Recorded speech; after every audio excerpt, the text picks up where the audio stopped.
Наурызын баяр болж байгаа. Битээс би жил болгон ховд явдаг, чи жил болгон баяргийн явдаг байсан. Тэгээд энэ удаа хоёулаас ажил ихтэй чуулга эхэлсэн. Тэгээд явж амжсангүй. Тийм болохоор одоо бас Казах түмэндээ бас ингээд сайхан хүндэтгээд наурыз хоолыг хийгээд ингээд biz бямбын урлагаа хийчихийг бодсон. Тэгээд баян амттай хийж байгаа хаа. Хоол сайхан болно.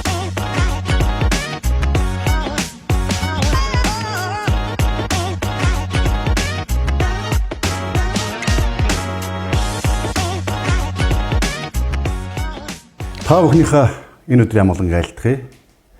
Наурызын баяр болж байгаа. Тэгээд Наурызын баяр болж байгаа. Өнөөдөр бас ордонд Авбакир гишүүнтэйгээ бас таарад Наурызын баяраар сайхан одоо бас көжөө хийж шүлэг үйтэй. Тэгэнгээ бас баруун бүсээ сонгогдсон. Одоо Монголоос одоо хамгийн алслагдсан баруун бүс нутгаас сонгогдсон гишүүдийн хувьд Баялгийн аймаг, Ховд аймаг гээд баруун бүс нутгаас сонгогдсон гишүүдийн хувьд бас бүс нутгийнхаа зовлон жаргал гишүүдийнхаа одоо хийж хэрэгжүүлэх ажлын талаар бас ярилцъя гэж одоо бас бодоод бямбын урлаг одоо контент Бакир гишүүнтэй хамт одоо энэ удаас хийхээр болоод өнөөдөр бас энд хүрэлцээрээд байна. Тэгээд өнөөдөр бид та бүхэнтэй бас баруун бүс нутгийн хөгжлийн талаар Бакир гишүүнтэйгээс юу бодож төлөвлөж байгаа талаар ярилцсан. За мөн одоо бас энэ завсартаа байдгүйхэн бас одоо Казах түмний бас баярын одоо хамгийн хүндтэй эдэ бодоо болох көжөө одоо шүлийг яаж хийдэг, Казах түмэн бас яаж бас Наурызын баяраас баярладаг уламжлалын талаар та бүхэнд бас ярилцах юм аа. Тэгээд хүлээ авч сонирхноо гэж таамаглаа урьж байна. За сайхан сарим сарилгаад саримстай шил ер нь хэд зүгээр шүү дээ. Шилэндээ хоёлоо Көжөөнд саримс хийн бас тийм үү? Ийм нэ. Ер нь хоол хийх гэдэг чинь хүн өөрийнхөө фокусээр авах хэрэгтэй юм шүү. Заавал одоо тогтсон юм байна. Грамм давс, тэдэн грамм тос гэжсэнээс яг өөрийнхөө фокусээр авах хэрэгтэй шүү. За шөлөө юу яг ер нь Казыг бол их давсандаг шүү дээ. Тий. Тэгэхээр шөлнийхөө давсыг маш боломжтой тааруулах хэрэгтэй. Одоо ингээд их давс их юм шөл давс ихтэй болсон юм учраас давсж байгаа. Тийм дээрэс нь шөлөө гэдэг перцээр амлал. Тийм их биш. Улаан хар перц. Саримсаа одоо хэрчээд жижиглэх үү? Яг жижиглээд хуржиж ирэх үү? Тав байх болох уу? Их үү? За.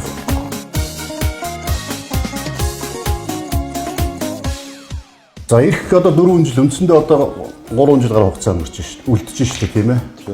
Энэ хугацаанд одоо баруун бүс нутагта түүн дотроос Баялгийн аймагтайг томоохон тодорхой хийхээр бодож төлөвлөсөн одоо ажлууд юу байгаа вэ? Энэ ард иргэдээ бас ямар одоо зорилтуудыг самлсан билээ хаа? Тэгээд бид нар сая 24 оны улсын хурлын сонгуулиар манай намаас нэр дэвшигчд маань бол нэг л том зүйлийг амлаж байгаа. Мэдээж хэрэг бусад одоо салбаруудын ажлуудыг бас хийгээд явна. За үүн дотроос хамгийн нэгдүгээр амласан зүйл бол бүх сумаа засмал замаар холбоё гэж амласан шүү дээ. Одоо энэ чинь Ховд аймаг, Хөрш аймгаар холбогдлоо. Бямцаг гишүүнийг та нар харав. Бид нар яагаад энэ бүх сумаа засмал замаар холбож болдоггүй ингээд бид нар зорилт тавьсан. За энэ ажлын эхлэл маань бол за өнгөрсөн 4 жилд бол 23 оноос хойш таныг сайд байх үед эхэлчихсэн. Тэгэхдээ таны бас санаачлага, таны бас маш их одоо идэвхтэй оролцооны үр дүнд бид нар чинь үлгийгээс Цингэл, Улаус, Сагсай сумдыг холбоодоор тийм ажил эхэлсэн байгаа тийм ээ. Тэгээ энэ ажил маань эхэлсэн явж байгаа. За үлгийгээс Цингэл сум мөртлөх 82 км автозамын одоо 4-р багц буюу Улаус Цингэл хоорондын 23.1 км автозам 46.7 тэрбум төгрөгийн хөрөнгө оруулалттай. За энэ зам маань бол бодиттойгоор эхлээд хэдий одоо 24 оны 9 сарын 5-нд оройтож эхэлсэн ч гэсэн маш амжилттай явж байгаа. За энэ жилийн улсын төсвөөр бид нар үлдсэн 66 км автозам буюу Үлгийн төвөөс Улаус мөртлөх 66 км автозам 163 тэрбум төгрөгийн төсвөөр. За үүнээс 29.7 тэрбум төгрөгийн энэ жилийн одоо 25 оны улсын төсвөөр суучихсан ажил маань эхлээд явж байгаа. Тийм учраас бидний нэгдүгээр тавьсан зорилго бол бүх сумаа автозамаар холбоё 28 он хүртэл гэж байна. Гэхдээ 28 он хүртэл гэдэг бол богино хугацаа. Тэг том зорилт тавьсан байна. Том зорилго тавьсан. За үүнтэй зэрэгцээд мэдээж хэрэг одоо бусад салбарын ажлуудыг бол хаяул одоо хаяхгүй явна шүү дээ. Та бидний бас гишүүдтэй байна. Шинэ өдөө төсөл байж байна тийм ээ. Шинэ өдөө төсөл маань өнгөрсөн 4 жилийн хугацаанд бас амжилттай гэсэн бид нар 7 одоо тракторыг 28 агрегатын хамт 3 суманд өглөө өмсний ногооны хангамжийн үрээд за тэр ажлаа шинэ өдөө төслөө өргөжлүүлээд одоо 26 оны улсын төсөвдөр хадлан тижэл ногоон тижэл дахиалах боломжийг судлаад бүх сумдууд дээр хэрвээ газраа бэлдэх юм бол тэр газарт нь тохирсон трактор техник, механик зүйлтэй асуудлыг шийдийг зорилт тавиад эхэлсэн явж байгаа. За үүнтэй зэрэгцээд мэдээж яриг одоо таны хэлдэг тийм ээ одоо тойргийнхаа асуудлыг бид нар шийдэх хэрэгтэй. Үүнтэй зэрэгцээд бид нар энэ хууль тогтоох ажилд анхаарал хандуулах хэрэгтэй. За сая чуулганы завсралгаанаар бид нар одоо хуваарлагдсан хуулийн төслийн ажлын эсвүүдтэй ажиллаад явж байгаа. За миний хувьд нэр юу яасан шүү дээ татварын асуудал гэснээс бид хоёр ч өнгөрсөн 24 онд одоо алслагдсан бүсийн хөнгөлөлт хүн амын урлагаал унтрыг нэг хөв болгох Улаанбаатарт 10% төлдөг бол ховдод баян илгэд нэг хөв болгох хууль санаачилсан. Тэр хуулиа өргөн барьсан байж байгаа. Одоо их шинэ парламент бүрдсэнтэй холбоотой шинээр өргөн барих болж байгаа. Тэгэхээр би бол засгийн газрын гишүүний хувьд өргөн барих боломжгүй болж байгаа. Тийм болохоор өөрөө одоо хамт санаачил өргөн барьсан хүний хувьд цааш нь залгаж авч явах нь шүү дээ. Тий залгаад аваад явахын тулд ажлын хэсэг дээр одоо миний хувьд санал гаргасан байж байгаа. За хүн амын урлагаал дотор маань 10% байгаа. Энийг ерөөсөө тэг болгоё гэж. За мэдээж хэрэг сангийн ам босод одоо Монгол банк эдийн засгийн хөгжлийн яамтай бид нар зөвшөлдсөх ёстой. За энэ хүрээнд 10%-ийг тэг болгох бол боломж бол бас амаргүй юм байна. Хэцүү. Тий 1.3 сая хүн хөдөлмөр эрхэлдэг. За жилдээ 2.3 их найт төгрөг улсын төсөв төвлөрүүлдэг орлого маань тасрахны гэсэн асуудлыг сангийн ам ярьж байгаа. А гэхдээ тодорхой хэмжээнд бид нар буулгах зайлшгүй шаардлага байна. Тийм учраас за 3-аас 5 дээр тогтчих болов маань урлагаал дотор маань. Баяр нь бидний зорилго бол нэг хөв гэж байгаа. Яагаад ингэж байгаа гэхээр Улаанбаатараас аслагдах тусмаа хамгийн аслагдсан аймаг Баян Илгийн аймаг. Тэр наадад нь ховд аймаг гэж байна. Зардал өндөр, бензин шатхуун өндөр үнэтэй, гурил будаа өндөр үнэтэй, давуу дайлбар өндөр үнэтэй, барилгын материал нь өндөр үнэтэй, тог цахилгаан нь өндөр үнэтэй. А нөгөө талд орлого байдаг. Одоо үндсэндээ тий одоо энд чинь бол захын Улаанбаатар хотод чинь гараад барилга дээр ажиллаж болно, самрандаа явуулдаг, ногоо хураачулдаг. Хангалттай өндөр цалин авдаг бол тэнд хийх ажил харцсангүй бага байд орлого багт. Дотроо хууль маань өргөн баригддаг яг хилцүүлгийн шатнд. Тийм болохоор янз бүрээр яриад байна. Нөгөө орлогын олж байгаа орлогоос нь бага татвар авчиж тий. Тэр хэмжээгээр орлого нь ахиу байгаасаа зардал нь тийм тэр хэмжээгээр одоо бас өндөр зардалтай учраас илүү ачааллаас өрөөсэй гэдгүүднээс нэг хөвж байгаа юм л да. Тэгэхээр бас нэг хөв дээр баймаар биш бас 3-5 тэгээд зүтгүүлнэ. Би бүр тэг болгоно гэж зүтгүүлсэн. Гэхдээ мэдээж хэрэг одоо бусад аймагуд маань бас байж байна. Бусад улсын хурлын гишүүдийн маань одоо санаачлага байж байна. Гэхдээ ингээд тантай ярихаар та бүдээр одоо өнгөрсөн 4 жилийн хугацаанд алслагдсан аймагаас сонгогдсон гишүүдийн хувьд одоо алслагдсан аймагуудын тэр одоо проблем асуудлуудыг илүү ингээд ойлгодог хүн байх нь илүү. Та жишээлбэл одоо Баян Илгийн ховд чиглэлийн нисэх одоо онгоцны зардлыг бол мэддэгдгүйс болгосон. 2 дахин буруулсан. Яг 2 дахин. Та өөрөө зам 7 хоногт нэг удаа нисдэг байсан бол 7 хоногт одоо Баян Илгийн ховд руу 3 нисэж байна тийм ээ. Тэрүүд бол 2 сая төгрөгөөр ирж очдог байлаа шүү дээ. Одоо 800 мянга орчмоор ирж очдог болж байна. Энэ бол ингээд юг харуулж байгаа гэхээр нэг алслагдсан аймагуудын тэр асуудлыг ойлгодог гишүүн байх нь хамтраа зүтгэхэд бас болохгүй ажил байдгүй мэнэ гэдгийг харуулж байна. Энэ нь одоо биднээс энэ алслагдсан бүс нутгийн ард иргэдийн зовлонг ойлгодог хүмүүс энд илүү анхаарах хэрэгтэй. Тэгжээж үндсэндээ Улаанбаатар хотын төвлөрөл саарна. Одоо ингээд Улаанбаатар хотод орлого ихтэй зардал багтаа амьдрах байх юм бол хүмүүс шаваад байна. А орон нутагт юм Баян Илгэд ховдод орлого багтаа зардал өндөртэй болохоор нутгаас зүхтаагаад нутаг орон эзүүрээд.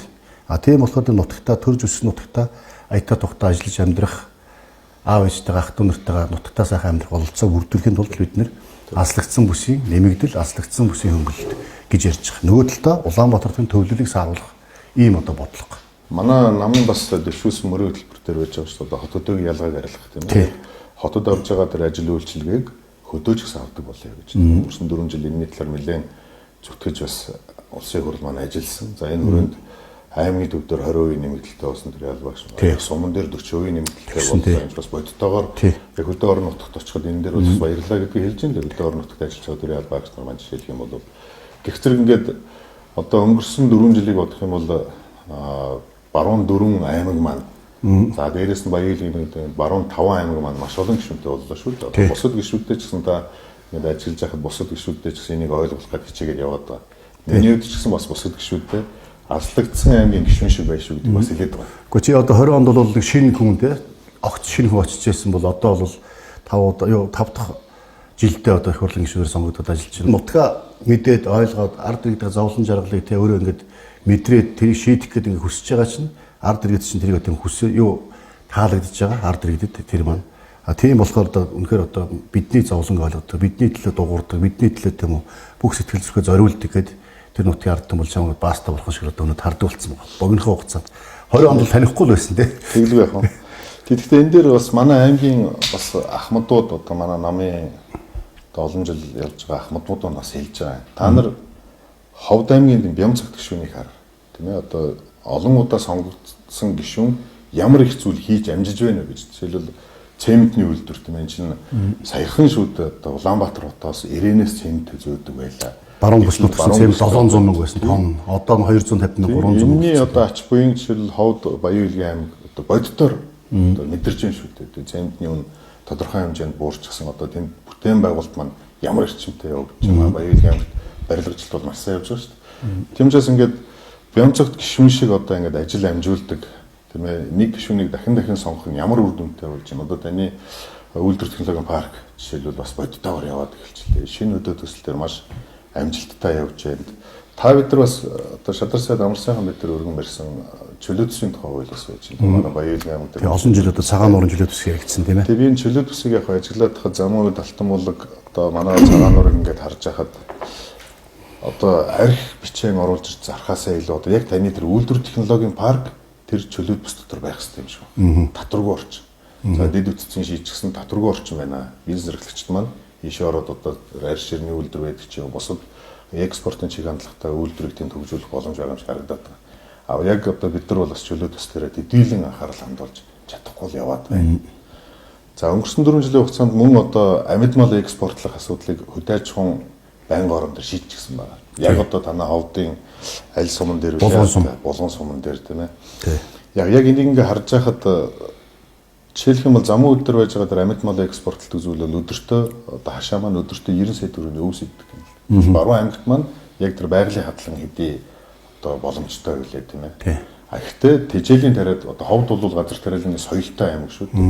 Тэр талаар нь бас ингээ цаашдаа одоо нөгөө бусад гишүүдтэйг хамтраад бид нар зайлшгүй шийдэх ёстой зүйлүүд юм шиг байна. Тий. Манай Баянлах үнэхэр хөдөлмөрч. Одоо тэр яаж мэдэгдэх вэ? Бидний Алтаа тавхан богд явал Сэргаал дээ. Хурган нуур, Хотон нуур ингээд буцаал явж явах чинь Ховд бол дагаа тэр одоо ус зэрэг Ховд бол дагаал ус байгаа шүү дээ. Тэнд ямар хэдэн километр чулуугаар хашаа бариад юм уу?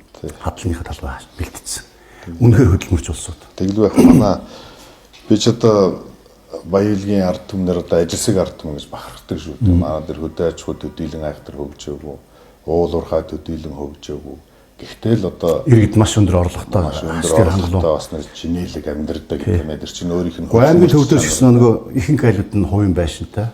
А байшингаа өөрсдөө галддаг, гаднаас нь галж өгöd явж идэг юм л шүү дээ. Та хөдөө малчин айлд очиход грантнаас алуусгаж шүү дээ манай аймаг дээр. Харин одоо хүн гайхан бид нар бас явж хахад улаан улсын нэг малчин айлд очиход малчин айл мөртлөө байшин дотор дүүштэй байгаа шүү дээ. Халамжтай.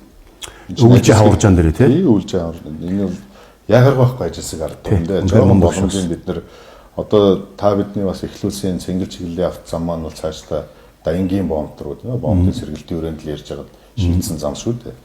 Хэрвээ одоо Даянгийн бомб байнгын ажиллагаатай болчих юм бол манай аймагт аялал жуулчлал бүр тасаад алгуулна тий. Тэр бүс нутагтай бол маш одоо бодиттой хувинуур оруулах зам шүү дээ. Тийм учраас бас Даянгийн бомбын замыг бас дэмжиж ажилладаг. Бас энэ дашрамд талархлаа илэрхийлье. Баярлалаа. Та ч гэсэн та өөр салбарт байгаа ч гэсэн бас дэмжиж ажиллана байх гэж найдаж байна. Тэгээд ер нь бас өнгөрсөн 4 жилээс хийсэн ажлынхаа үр дүн тийм үр өгөөжийг бас хүртэж өнөөдөөс ингээд дахин сонгогдож байгаа байхгүй.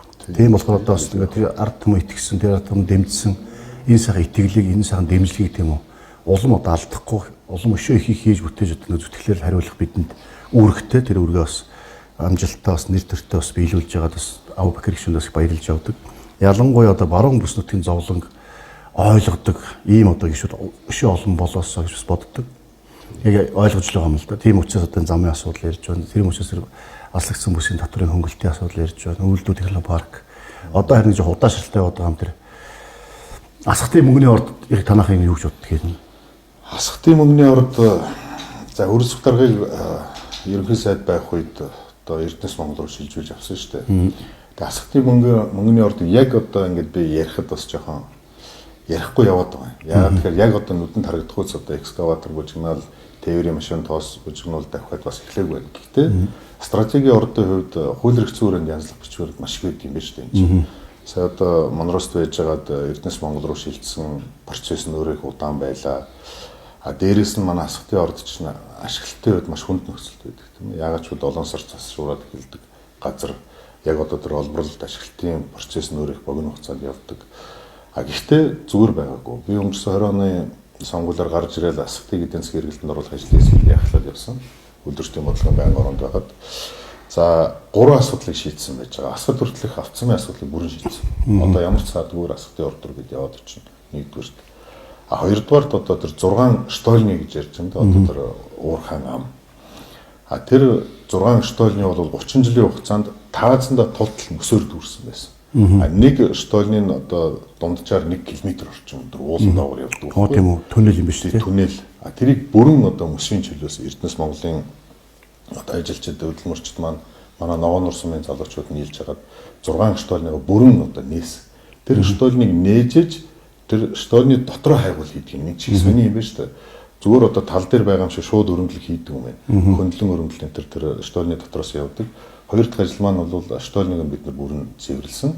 За 3 дахь сонгон шалгуулалт нь яваад сая дуустал нэг компани шалгарсан байна. Нөөц нэмэгдүүлэх хайгуулыг төсвийн Эрдэнэс Монгол 100% шийдсэн явж байгаа.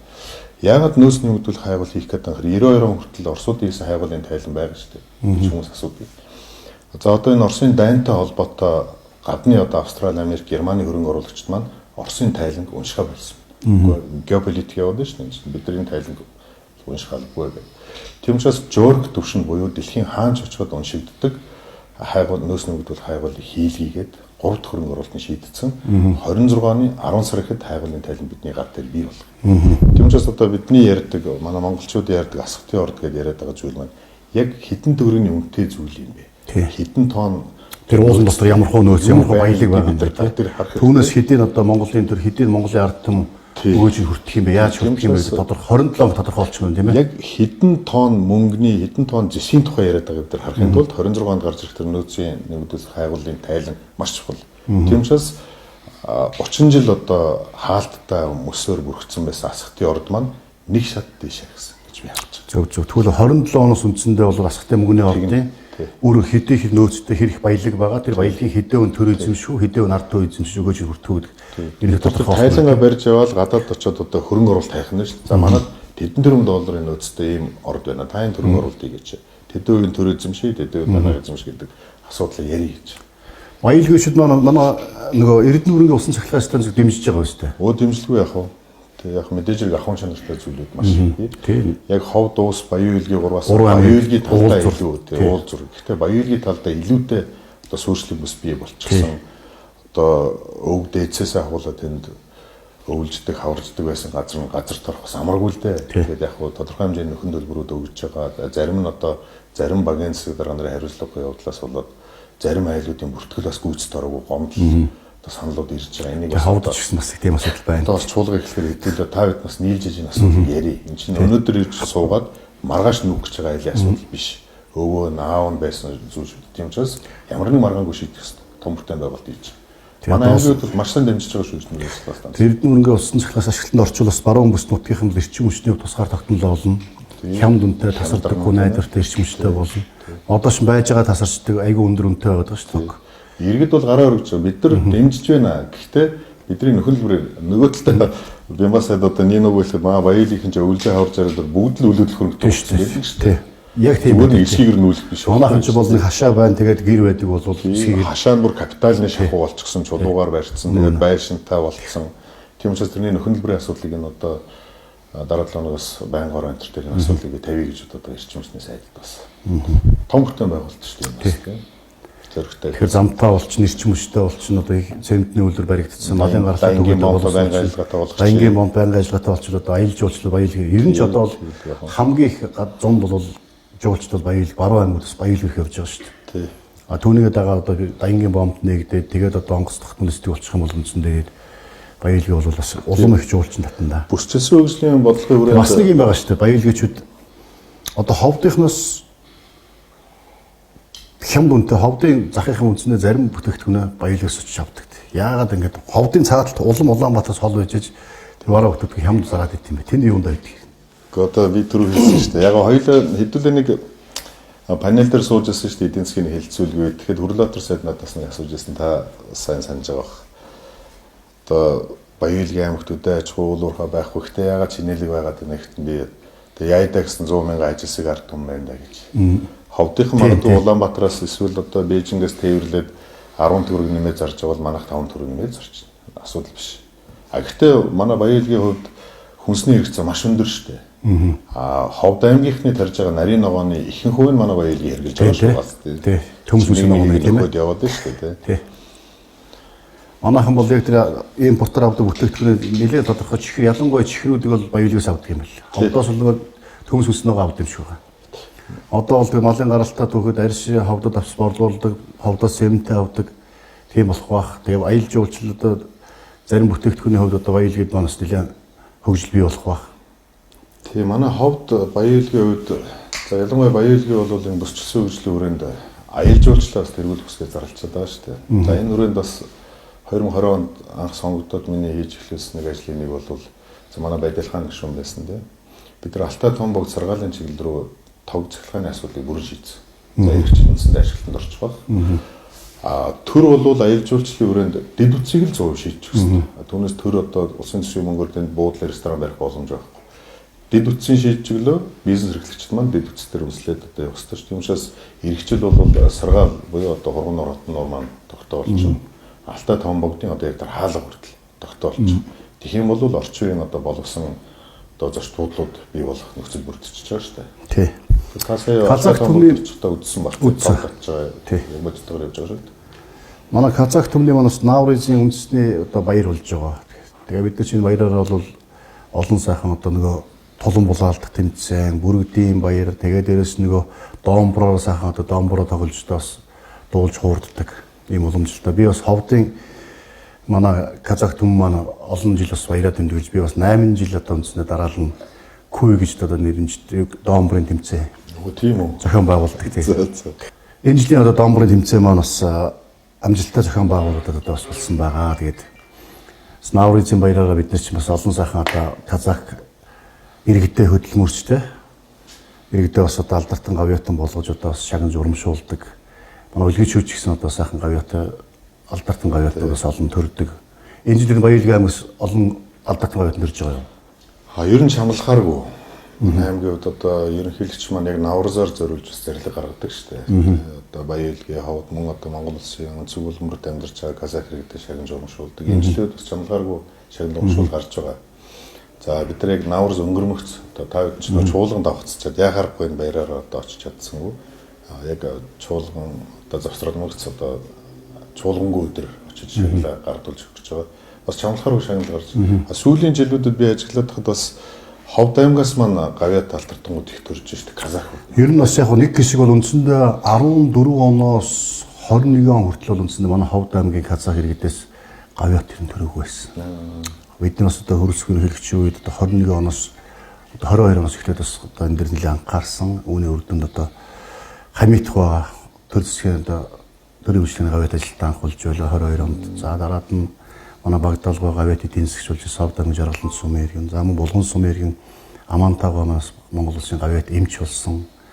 За мөн одоос манай Ховд сумын иргэн 90 гавьях мас Монгол улсын гавьяатад эмч болсон гэдэг. Олдо сүүлийн жилүүдээр нь Наурызын баяр болгоноор явсан. Тэгээд би бас Ховдыг анзаараад байгаа. Тэгээд нийслэлээс ч гэсэн бас ганц нэг төрж байна. Нийслэлийн гишүүд маань ч гэсэн одоо Наурызын баяраар. Гэхдээ ингээд анзаараад байхад Наурызын баяр маань бас Монгол улсад бас том баяруудын тоонд ордог болсон юм шүү. Маш өргөн тэмдэглэдэг болсон байна шүү дээ. Хаврын баяр, нарны баяр тий. Тэгээ одоо энэ жилийн хувьд Дархан шарын гол Эрдэнэтийнхэн маань за одоо Сүхбаатарын талбай дээр жишээлбэл Казах үндэсний гэрээ бариад тэнцэнэ одоо Казах үндэсний одоо хүн хоол тийм ээ Казах үндэсний одоо дуу хуур маш өргөн болж шүү дээ. Нэлээд дээх нь одоо энэ Сүхбаатарын талбай дээр Казах гэр баригдаг бас нэлээд удсан байна. Тэгээ энэ жилийн хувьд бол нутгийн зөвлөл маань шинэ удирдлагатай болсон. Та бас одоо талбайгаар бас зочлоороо Казах гэрээ одоо нэг нь та зөвхөн ховд баяр болсон. Нутгийн зөвлөлийн дарга Хайдус гэрэн зал болсон. Тэгээд тэгээд улсын хурлын гишүүнч бас нутгийн зөвлөлийн Баян-Илгийн ховд ч бол нэг л утга гэж би ойлгоод байна шүү дээ. Би яг 10 жил байхдаа 2 дугаар 10 жил манай ингээд талан одоо Казах хүүхдүүд, талан Монгол хүүхдүүд байсан. Тэгээд багаас л Казах хүүхдүүдтэй хамт маш ойр дотн өссөн. Тэгээд ховдын ч үндсэндээ нийт иргэдээ 18-20 орчим хувь нь одоо Казах иргэдэд одоо хүртэл ингээд байнга одоо хамт ойр дотн байдаг. Тэгэл одоо ажил бизнес тэгэл бүх холбоо Баян-Илгээтэй их холбоотой байсан. Энэ баруун аймгийн ч бүгд нэг зовлон ихтэй аслагдсан аймгийн ч бас бүгд л одоо ялгаа говьолтой ус завхан тэгэл Ховд Баян-Илгийн баруун таваа мөчтэй бүгдээ л эрен зовлон нэгтэй, жаргал зовлон нэгтэй, арайж амь нэгтэй байдаг шоронд байна. Ховд аймаг маань ч гэсэн бас та сая баялагын ажилсаг гэж байна. Ховд аймгийн ард түмш бас их ажилсаг шүү дээ. Одоо тэр булган суманд очиход тэр алимны талбай энэ тэр олон жил болсон. Мөн тэгээ булганы одоо ярантын бонд байж байна. Бас одоо 8 их хийдэг бас нэлээд юм хөдөлгөөнтэй аймагуудын тоонд ордог шүү дээ. Ямар сандал бүх сумаа засмалаар болчиход байна чинь. Одоо нэг сум үлдсэн байна. Нэг сум дуудсан үлдсэн байна. За энэ жил аймгийн үед ганц үлдсэн нэг сумаа одоо 3 гишүүнээ даатгах гэж байна. Манай Пүрүүдос гишүүн байна, Мэнцайхан гишүүн байна, Болормоо гишүүн. За та гурав маань одоо нийлж байгаа нэг сумыг л замтаа холбоодох. Одоо 15 сумын үндсэндээ одоо бас бид шийдлээ гэж хэлэх гэж байгаа. Би таны энэ юу контентыг анзаараад байгаа. Тэгээд тэр комментийг ажиглаад байхад таны ч одоо сэтгүүлч болсон юм уу гэд байх юм хэлээ шүү дээ. Үгүй одоо сэтгүүлч болох юу аах вэ? Энд чинь бас сонирхолтой байхгүй юу? Одоо өнөөдөр хүн болгон тийм гар утастай болгон ч үндсэндээ сэтгүүлч зураглаач болчиход байгаа шүү дээ. Тэгэл хүн болгон лайвддаг, хүн болгон тийм контент хийдэг, YouTube руу оруулдаг, Facebook руу оруулдаг, Instagram руу оруулдаг. Тийм болохоор бас одоо сонирхолтой байх болов уу гэж бодоод юу яаж байгаа юм л да. Тэгээд сонирхолтой байл шүү. Сонирхолтой байна. Ингээ бодиттой хүрд юм. Тэгээ өөрөө бас нэг жоохон хоббитой байна. Тэгээ дээрээс нөгөө хүнээ бас сонирхолтой яриа өрнүүлвэл бас заавал одоо мэрэгжлийн улсууд нэг мэрэгжлийн тайзан дээр зассан газар шүү дээ. Зүгээр байгаагаараа ингээд харагдууд тэгээд иргэдийнхаа сонгогчдоос хүсэж байгаа мэдээллүүдийг өгчүүл бас зүгээр юм болоо гэдэг. Зүгээр юм байна. Хоёул ингээд хоол ингээ ажиллаж яриад амжичлаа. Тэгээд дээрээс нь бас үндснийхээ хоолыг би сурталчлаад амжичлаа юм шиг зүгээр юм шүү дээ. Үр дүнтэй. Жишээлбэл сайн зэрэг гүшүүнтэй Бат найрамд гүшүүнтэй ярьсан. Яг ингээд нэг мэрэгжлийн парламентчийн хувьд ингээд зааж зөвлөд байгаа. Тэгээд тэгхгүйгээр 4 жил одоо жолоогүй явж байгаа дуусч бас магадгүй шүү дээ. Гэтэл одоо би бас тэрийг хараад бодож ил аргагүй. Тэгээд байдлахын гишүүнийг санаж илаа гэж чинь. Нэрэл намайг бас өнгөрсөн 4 жил ингээд хөтлөө зөв залаад бас тэрний буйнаарч магадгүй би дахин сонгогдсон байж магадгүй те. Туршлагатай хүний хажууд байсан учраас туршлагатай тэр хэмжээнд ажил хийсэн биш. Тэгээд тийм учраас таны бас хувьд багш Дэмбэрэл багш байсан юм биш Дэмбэрэл гоо те. Ер нь бас одоо бид нар бас яг шинэ гишүүдтэй бас те мэдэх чадах зүйлээрээ тусалж явахгүй бүгдээр л Монгол төрийн төлөө зүтгэж байгаа улсууд бүгдээр л одоо яаж те арга юу болох гэж явж байгаа. Тэгэхдээ нөгөө загас барьж өгснөөс загас барих аргын зааж гэдэгтэй адилхан одоо яг парламент ингэж төр хууль баталтгийн хууль тогтоодог ингэж тийм хяналт шалгалт хийдэг ингэж ард түмэн төлөөлж ажиллавал илүү богино хугацаанд илүү том үр дүн гарна гэдгийг тийм үү нэг ивэн олчвол намайхан юу ач л ивэн олох хэрэгтэй юм л ивэн олохтноос жоохон ч гэсэн бас дэм болчих юмсан гэдэг бас тэгээд за олоодаа парламентд суулаа энэ жилийн үед бас их онцлогтой шүү дээ 126 гишүүнтэй одоо жагсаалтаар 48 орж ирлээ тойргоос одоо 78 орж ирлээ энэ ямар санагдаж байна. За баруун бүс одоо нэг тойрог болоод ингээд үндсэндээ бол Баялагын аймгаар үндсэндээ цөөнхөө бас хүндэтгээд ингээд нэг тусад нэг тойрог болсон. Тэгээ бусд одоо 4 аймаг нэг тойрог болсон. Ингээд 200 гаруй мянган сонгогчтой нэг тойрог болоод явахд бол бас амаргүй л 78 сум тойроход. Одоо 78 сумын одоо хөгжил жигд бус тавьж байгаа ярьж байгаа асуудлууд нь өөр өөр.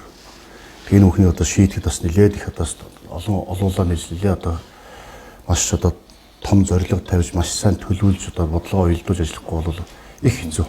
Одоо би бас өнгөрсөн 4 жил 76 гишүүнтэй сууж байсан. Одоо энэ 126 гишүүнтэй жагсаалтаар орсон бас мундаг гишүүд байна. Одоо мажоритар тогтолцооны сул тал бас бий шүү дээ. Энэ үг л хэлээ тийм ээ.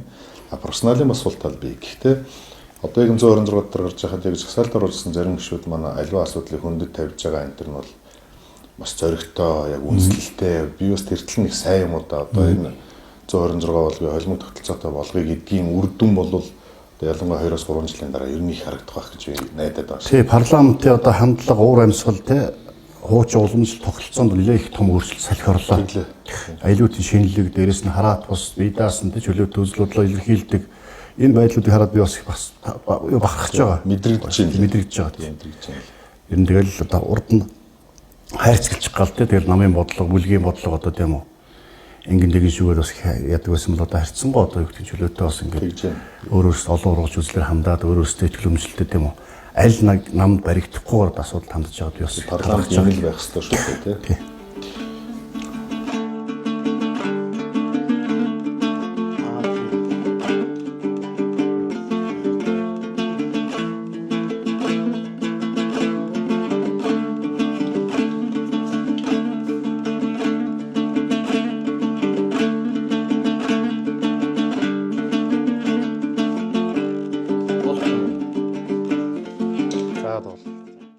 За ингээд шүл маань боллоо доо. Хоол манай дастархан бэлэн боллоо тийм ээ. Дастархан Дастархан бэлэн боллоо. бисбармак, Жамбас. жамбастайгаа ингээд За наурыз көжөө маань арцтай шүл маань 7 төрлийн хамтлагчтай. хамтлагчтай. За яглаа тавьчихна. Армаа нааш суучих одоо гурлаа сайхан тэгээд көжөгөө ууя да. Арманаар суура. За ингээд Казак төмний маань хамгийн том баяр, хаврын баяр, нарны баяр, нааврын баяр маань болж байна. Тэгээд ирж байгаа одоо 25 он энэ сайхан жил одоо бас монголчууд бид бүхэнд бүгдээрэнд нь одоо ээл ивэлэ хайрлсан эдээ будаагаар элбэг баян амьдрал наз жаргалаар дүүрэн сайхан жил болох болтугай. Тэгээд улс он болсон, ах мол болсон. Ерөөл утгашгэ. За наурыз мэрамыз гутты болсон келүүжэтгэн айз наурызымыз 25 жылымыз бақыт берекат байсан Монгол елінің отанымыздың түкпір-түкпіріндегі қазақтарға биылғы 25 жылдың наурыз мерекесімен құттықтаймын. Улс оң болсын, ақ мол болсын. Саммал жин саябақ құшағын мен үшін есейіп кетсем де мен саған сәлемін